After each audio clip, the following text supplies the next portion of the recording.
En las aguas heladas del Bósforo, 300 cuerpos flotaban como pétalos marchitos. Envueltos en seda dorada, las concubinas del sultán Ibrahim primero se mecían con las corrientes, sus rostros azulados por la muerte, sus cabellos extendidos como algas en la superficie.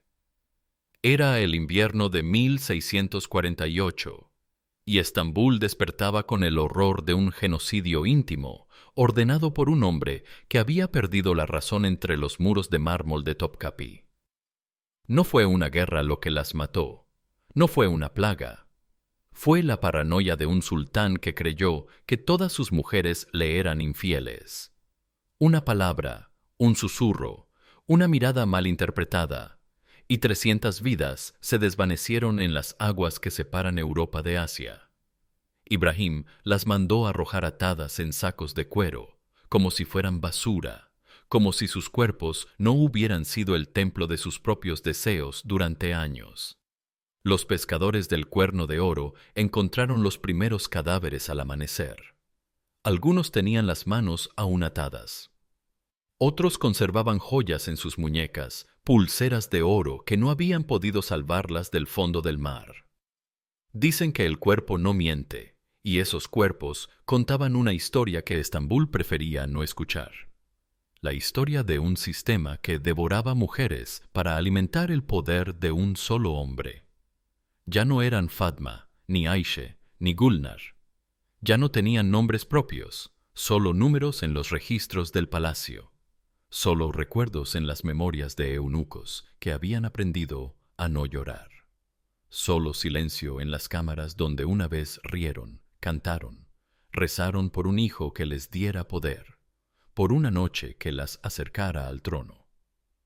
Para entender cómo llegaron esas mujeres a flotar en el Bósforo, hay que retroceder casi 2 siglos, hasta el día en que Mehmed II conquistó Constantinopla y decidió que su nuevo palacio necesitaba un harén digno del emperador de 2 mundos. El año 1453 cambió más que mapas, cambió destinos. Cuando las tropas otomanas derribaron las murallas de Constantinopla, no solo conquistaron una ciudad, conquistaron el derecho a redefinir el poder, la familia, el amor. Y Mehmed II, con apenas 21 años, decidió que su imperio necesitaba un sistema de reproducción tan perfecto como su maquinaria militar. El harén imperial de Topkapi no fue una casualidad.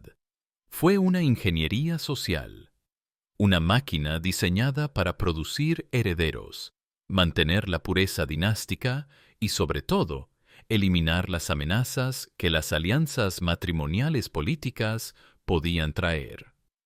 Si el sultán se casaba con princesas extranjeras, sus hijos llevarían sangre ajena. Si tomaba esposas de la nobleza local, sus suegros podrían conspirar. Pero si llenaba su lecho con esclavas sin pasado, sin familia, sin poder, entonces él sería el único Dios en sus vidas. Nació así el sistema más cruel y eficiente de control reproductivo que el mundo había visto. Mujeres de todas las tierras conquistadas, circasianas de piel nívea, georgianas de ojos verdes, rusas de cabello dorado, africanas de belleza exótica, llegaban a Estambul encadenadas y salían convertidas en piezas de un tablero que jamás podrían comprender del todo. La primera lección que aprendían era el olvido. Sus nombres originales morían al cruzar las puertas del palacio. Se volvían Gulbahar, Rosa de Primavera, o Shevkefza, Pasión Real, o Salija, la Virtuosa. Nuevos nombres para nuevas vidas, nuevas identidades moldeadas por la necesidad del sultanato. Su cuerpo no les pertenecía, pertenecía al imperio. Su futuro no era suyo. Dependía de la voluntad de un hombre que podía amarlas, olvidarlas o matarlas, sin que nadie cuestionara su decisión. Pero había algo más siniestro en la arquitectura del sistema. No bastaba con controlar sus cuerpos. Era necesario controlar también a quienes las custodiaban. Y para eso, Mehmed y sus sucesores perfeccionaron una institución que aún hoy estremece por su frialdad: el cuerpo de eunucos. Niños arrancados de sus familias en los Balcanes, África, el Cáucaso. Niños castrados antes de la pubertad, condenados a una vida sin descendencia, sin esposa, sin familia propia. Su mutilación los convertía en guardianes perfectos. No podían desear a las mujeres que custodiaban. No podían fundar dinastías rivales. No podían traicionar al sultán por amor a una esposa o hijos. Habían perdido todo excepto la lealtad al sistema que los había creado. Algunos morían durante la castración. La mayoría sobrevivía, pero con una herida que jamás cicatrizaría del todo. No solo física, emocional. Porque ser eunuco en el harén otomano significaba vivir rodeado de la vida que nunca podrías tener. Custodiar la fertilidad que te habían robado. Proteger el amor que jamás conocerías. El Kislar Aas, el eunuco principal del harén, era uno de los hombres más poderosos del imperio. Controlaba el acceso al sultán, administraba fortunas inmensas, decidía qué concubina tendría la oportunidad de seducir al soberano cada noche. Pero ese poder tenía un precio: la renuncia absoluta a su propia humanidad. Era un hombre convertido en función, un cuerpo mutilado al servicio de cuerpos fértiles que tampoco controlaban su destino. Y así funcionó el sistema durante décadas. Cientos de mujeres viviendo en habitaciones de mármol y seda, educándose en música, poesía, caligrafía, esperando la llamada que podía cambiar sus vidas para siempre. La mayoría nunca la recibía. Morían vírgenes en los aposentos más lujosos del mundo, rodeadas de tesoros pero pobres en todo lo que importa: libertad, amor propio, elección. Pero hubo excepciones, mujeres que lograron romper las reglas del juego y, al hacerlo, transformaron tanto el harén como el imperio. La primera de ellas tenía un nombre que aún resuena en los pasillos de Topkapi: Hürrem Sultán. Su nombre original era Alexandra y había nacido en algún lugar de los territorios que hoy conocemos como Ucrania. Pero cuando llegó a Estambul encadenada como esclava, ya no era Alexandra. Era simplemente una más entre las decenas de jovencitas que llenaban los aposentos del harén de Solimán el Magnífico. Una cara bonita en una multitud de bellezas. Una voz entre el coro de suspiros que resonaba cada noche en las cámaras perfumadas de Topkapi. Nadie esperaba que esa esclava rubia de ojos verdes fuera a convertirse en la mujer más poderosa del mundo musulmán. Ni siquiera ella. Pero Hürrem, la alegre, el nombre que le dieron en el harén, tenía algo que las demás no: una inteligencia afilada como una daga y una voluntad que ni las cadenas podían quebrar. La primera vez que Solimán la llamó a su lecho, ella entendió que tenía una sola oportunidad. No bastaba con complacerlo físicamente. Había decenas de mujeres que podían hacer eso. Necesitaba conquistar algo más valioso y más difícil de obtener: su mente. Hürrem estudió al sultán como un general estudia un territorio enemigo. Aprendió sus gustos, sus miedos, sus ambiciones. Le recitaba poesía persa mientras él reposaba después del amor. Le contaba historias de tierras lejanas durante las cenas íntimas. Le daba consejos políticos cuando él se mostraba preocupado por los asuntos de Estado. Pero su mayor triunfo no fue convertirse en la favorita del sultán. fue convencerlo de que rompiera una tradición de 3 siglos, casarse con ella. Ningún sultán otomano se había casado desde los tiempos de Bayezid I. Las concubinas daban hijos, proporcionaban placer, pero jamás se convertían en esposas legítimas. El matrimonio implicaba igualdad, y el sultán no tenía iguales. Hürrem destruyó esa regla. En 1533, Solimán la convirtió en su esposa oficial, en Haseki Sultán, en la primera mujer en siglos que podía caminar por los pasillos de Topkapi con la cabeza alta, sin bajar la mirada ante nadie, excepto su esposo. Había transformado las cadenas de oro en una corona invisible. Pero cada triunfo en el harén se pagaba con sangre de otras mujeres. El ascenso de Hürrem significó la caída de Mahidevran, la madre del heredero Mustafa, que pasó de ser la primera concubina a ser una sombra resentida en los rincones del palacio. Significó la muerte de Gülfem, otra favorita, que fue encontrada ahogada en una fuente del harén en circunstancias que nunca se aclararon del todo. Hürrem no solo había conquistado al sultán, había aprendido las reglas del juego y las había reescrito. Ya no bastaba con ser bella o sumisa.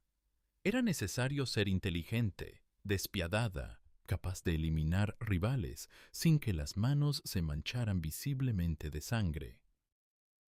El harén, bajo su influencia, se convirtió en una academia de política donde las concubinas aprendían que la supervivencia dependía no de la belleza, sino de la habilidad para destruir a otras mujeres.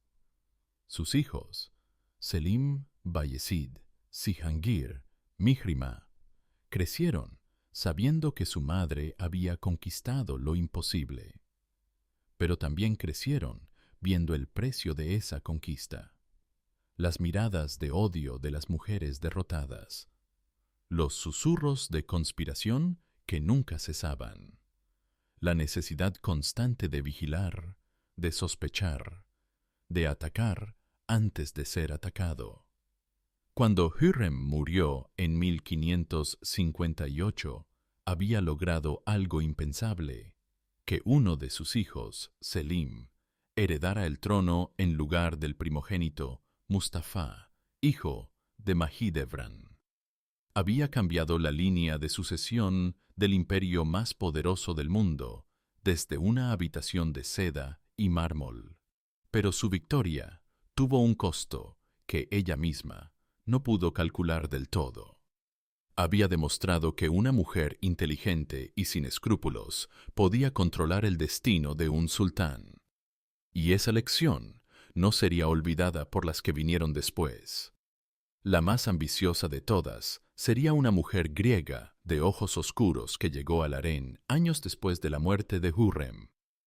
Cuando el imperio aún recordaba el poder de una concubina convertida en esposa.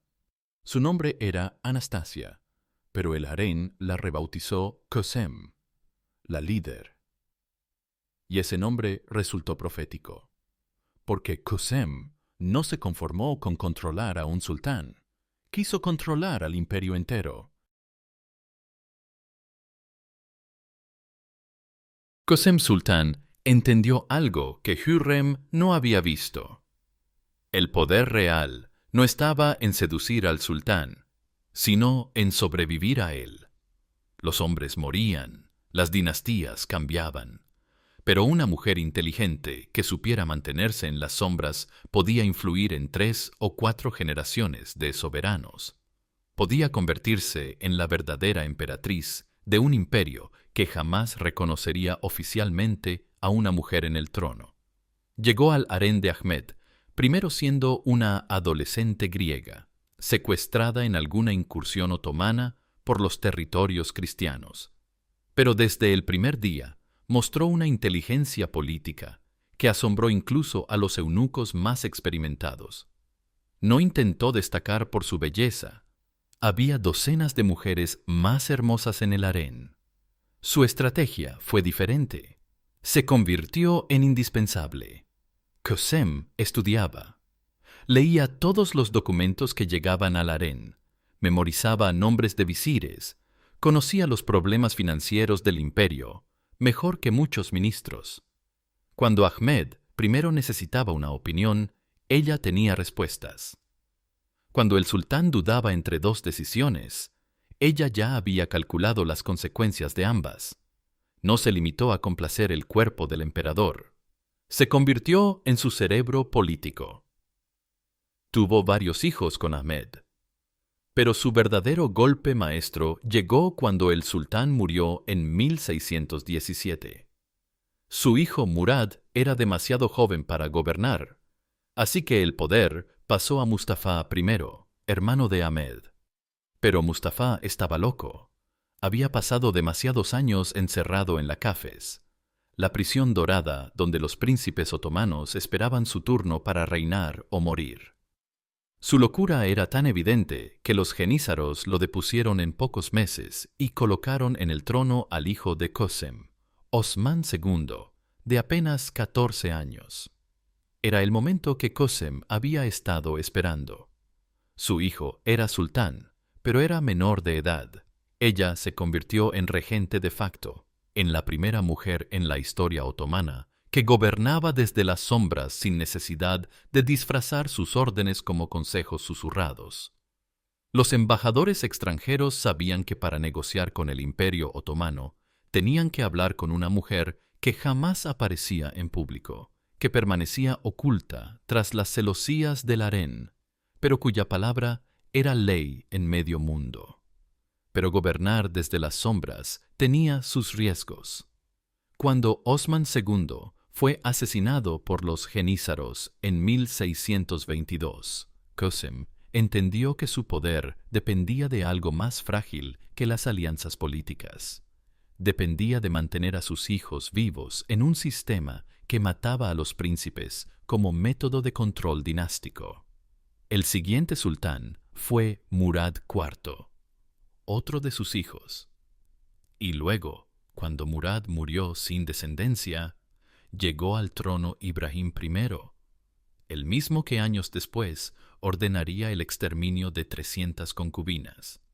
Ibrahim había pasado 2 décadas encerrado en la Kafes, y cuando salió para ser emperador estaba al borde de la locura, pero era hijo de Kösem, y eso lo mantuvo vivo. Durante 25 años, desde 1623 hasta 1648, Kösem controló el Imperio Otomano. No desde el trono, eso era imposible para una mujer, sino desde algo más poderoso: la lealtad de los jenízaros, el control de las finanzas imperiales, la red de espías que se extendía desde Estambul hasta Bagdad. Era la emperatriz invisible, la mujer que gobernaba desde una habitación de seda. Su poder era tan absoluto que los embajadores venecianos escribían informes dirigidos a ella, no al sultán. Los visires le consultaban las decisiones importantes antes de presentárselas al emperador. Los jenízaros sabían que su verdadero comandante era una mujer a la que jamás habían visto el rostro descubierto. Pero el sistema que Kösem había perfeccionado tenía una falla mortal: no podía controlar la locura. Y cuando Ibrahim primero perdió la razón por completo, ni siquiera el poder de su madre pudo salvarlo de su propia paranoia. En el invierno de 1648, Ibrahim despertó convencido de que todas sus concubinas lo traicionaban. No había pruebas, no había confesiones, solo la certeza delirante de un hombre que había vivido demasiados años en una jaula dorada, rodeado de mujeres que fingían amarlo para sobrevivir. Ordenó que las ataran en sacos de cuero y las arrojaran al Bósforo. 300 mujeres murieron en una noche por el miedo de un solo hombre. Esa masacre fue la gota que desbordó el vaso. Los jenízaros se rebelaron, depusieron a Ibrahim y lo estrangularon con un cordón de seda. El mismo material que durante siglos había adornado el harén se convirtió en el instrumento de muerte del sultán. Kösem, a los 60 años, se encontró gobernando en nombre de otro nieto, Mehmed IV, de apenas 6 años. Pero el poder absoluto que había ejercido durante décadas había creado demasiados enemigos. Su nuera, Turhan Sultán, madre del nuevo sultán, comenzó a conspirar contra ella. Y en 1651, Kösem fue asesinada en su propia habitación, estrangulada con cordones de seda por los mismos eunucos que había comandado durante décadas. Murió como había vivido, víctima y verdugo de un sistema que convertía a las mujeres en instrumentos de poder, en piezas de un juego que solo podía terminar con sangre. Su muerte marcó el principio del fin del harén como institución política. Lo que vino después fue decadencia, locura, irrelevancia. El asesinato de Kösem Sultán no fue solo el final de una mujer, fue el final de una era. Durante casi un siglo, el sultanato de las mujeres había demostrado que el harén podía ser algo más que una colección de concubinas. Había sido el verdadero centro de poder del imperio, el lugar donde se tomaban las decisiones que afectaban a millones de súbditos desde Viena hasta Bagdad. Pero la muerte de Kösem reveló la fragilidad del sistema. Todo dependía de la inteligencia y la habilidad política de una sola mujer. Cuando esa mujer desaparecía, el harén perdía su poder y regresaba a ser lo que siempre había sido en el fondo: una prisión dorada poblada por víctimas. Los sultanes que vinieron después de Ibrahim primero nunca recuperaron el equilibrio mental necesario para gobernar un imperio. Habían pasado demasiados años encerrados en la cafés, viendo cómo sus hermanos eran ejecutados o enloquecían de soledad. Cuando finalmente llegaban al trono, ya estaban rotos por dentro. Mehmed IV, el niño emperador en cuyo nombre murió Kösem, creció obsesionado con la caza. Pasaba meses enteros fuera de Estambul, persiguiendo jabalíes por los bosques de Anatolia, mientras el imperio se desmoronaba. Sus sucesores fueron peores. Suleimán II, que apenas podía leer. Ahmed II, que confundía los nombres de sus propios visires. Mustafa II, que creía que los mapas eran brujería. El harén se convirtió en un teatro de decadencia. Las concubinas ya no estudiaban política ni conspiración. Se limitaban a existir en un lujo vacío, esperando la muerte o la libertad que nunca llegaba. Los eunucos, sin un poder real que proteger, se volvieron brutales por aburrimiento. Las torturas se multiplicaron no por razones políticas, sino por crueldad pura. Los cuerpos que una vez habían sido instrumentos de poder se convirtieron en objetos de entretenimiento sádico, concubinas ahogadas por diversión, eunucos mutilados más allá de lo necesario, niños príncipes enloquecidos por el aislamiento. El harén, que había sido una máquina eficiente de control político, se transformó en una fábrica de horror gratuito. Y mientras Topkapi se pudría desde adentro, el mundo exterior cambiaba. Los ejércitos europeos ya no temían a los otomanos. Las fronteras del imperio se encogían año tras año. Los tributos dejaban de llegar. Las arcas se vaciaban. Pero dentro del harén nadie parecía darse cuenta. Seguían viviendo como si el año fuera 1520, como si Solimán el Magnífico aún gobernara, como si el imperio aún fuera invencible. La primera mitad del siglo XVIII fue el canto de cisne del harén imperial. Aún había lujo, aún había ceremonias, aún había concubinas y eunucos y toda la parafernalia del poder absoluto. Pero ya no había poder real, solo la cáscara vacía de una institución que había perdido su razón de ser. En 1856, el sultán Abdülmecid Pimena oficialmente abolió el harén imperial. Las últimas concubinas fueron liberadas, aunque muchas ya eran demasiado viejas para construir una nueva vida fuera de Topkapi. Los eunucos fueron pensionados. Los aposentos de mármol se convirtieron en museos. Pero el daño ya estaba hecho. 4 siglos de un sistema que convirtió el amor en política, el sexo en estrategia, la maternidad en campo de batalla, habían dejado una marca indeleble en la psique del imperio. Los otomanos nunca se recuperaron del todo de la herencia del harén. La desconfianza hacia las mujeres, la paranoia hacia los herederos, la incapacidad para distinguir entre poder político y capricho personal. Cuando el Imperio Otomano finalmente colapsó en 1922, los historiadores buscaron causas en las guerras, en la economía, en la política internacional. Pocos miraron hacia los pasillos silenciosos de Topkapi, donde durante siglos se había practicado una forma de poder que convertía a las víctimas en verdugos, que normalizaba la crueldad, que enseñaba que los cuerpos humanos eran herramientas antes que personas. El harén no había sido solo una institución, había sido una escuela de deshumanización. Y sus lecciones habían calado tan profundo en la cultura imperial que siguieron reverberando mucho después de que las últimas concubinas hubieran abandonado sus jaulas doradas. Hoy, los turistas recorren los aposentos del harén en Topkapi como si visitaran un cuento de hadas oriental. Admiran los azulejos de Iznik, las celosías talladas, las fuentes de mármol donde una vez flotaron cuerpos sin vida.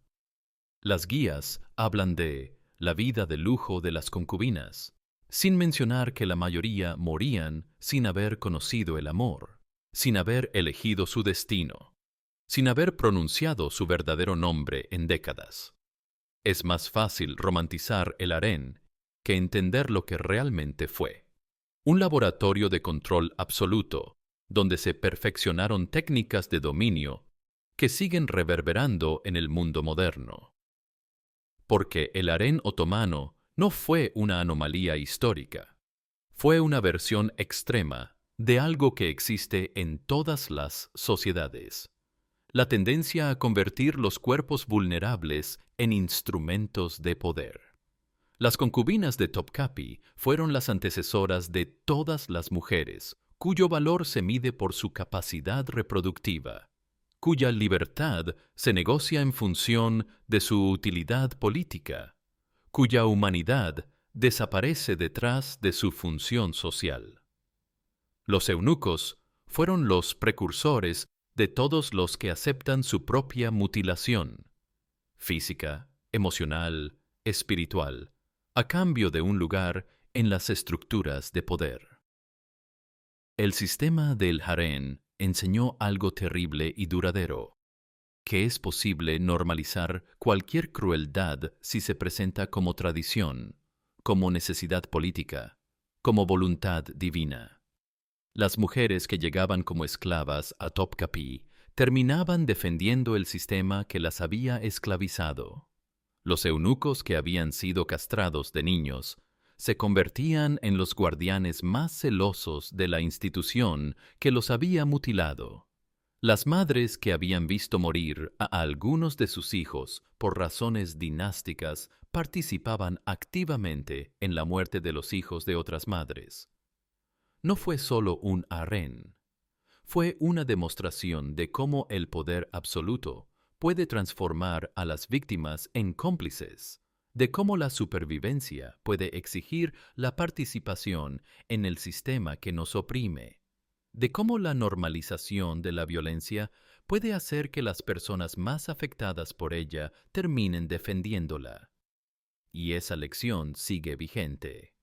Cada vez que vemos instituciones que sacrifican individuos en nombre de la estabilidad, cada vez que presenciamos sistemas que convierten la vulnerabilidad en herramienta de control, cada vez que observamos cómo las víctimas de un sistema terminan perpetuándolo, estamos viendo los ecos del harén otomano, porque las estructuras de poder no necesitan cuchillos ni cadenas para controlar cuerpos.